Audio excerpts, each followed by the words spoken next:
Hello, क्या बात आहे.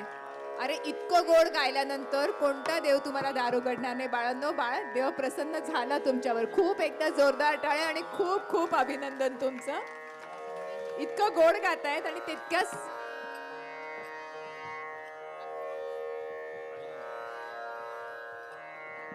म्हणजे जसं मगाशी मी म्हटलं की कार्यक्रमामध्ये थोडा थोडा बदल होतो आहे. पण असं असतं की एक गाणं आधी ठरलेलं आहे आणि ते थोडंफार मागे पुढे झालं तर आणि त्यातल्या त्यात रामाचं असलं. जसं रामाच्या बाबतीत आपण म्हणतो की रघुकुल रीत सदा चली आई, प्राण जाय पर वचन न जाई. मग त्यांचं गाणं म्हणण्याची हे जे वचन आहे इथं सादर करण्याचं वचन त्यांनी प्रेक्षकांना दिलंय आणि ते ऐकवण्याचं वचन आम्ही त्यांना दिलंय केअर फाउंडेशनकडनं. मग होऊन जाऊ द्या एकदा छानशा आवाजामध्ये त्यांच्या या गाण्याचं. आणि तुमच्या समोर येत आहे रामचंद्राय जनक हे गाणं म्हणण्यासाठी अनाया, तनिषा, तनया आणि ओजस. करूया सुरुवात.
किती गोड.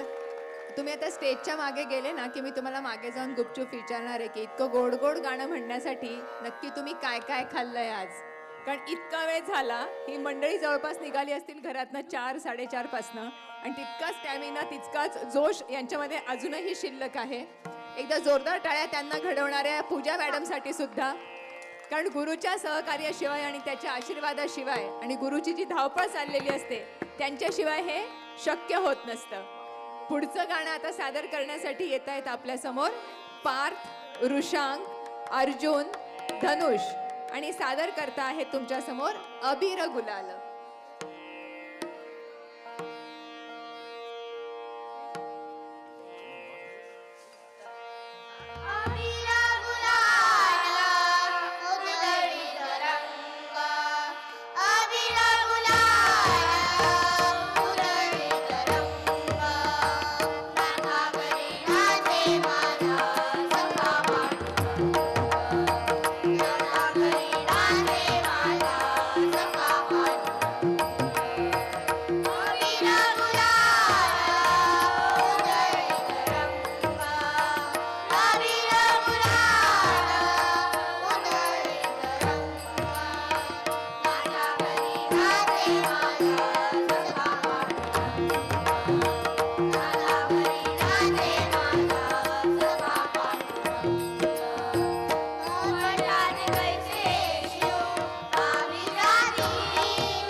अरे किती गोड गायलात तुम्ही माहितीये का? तुम्ही गायलात, इतके सुंदर गायलात की आता पहिल्यांदा तुमच्या पूजा मॅडमच्या चेहऱ्यावर मी हास्य पाहिलं की आता कुठे माझे एक से एक रतन आता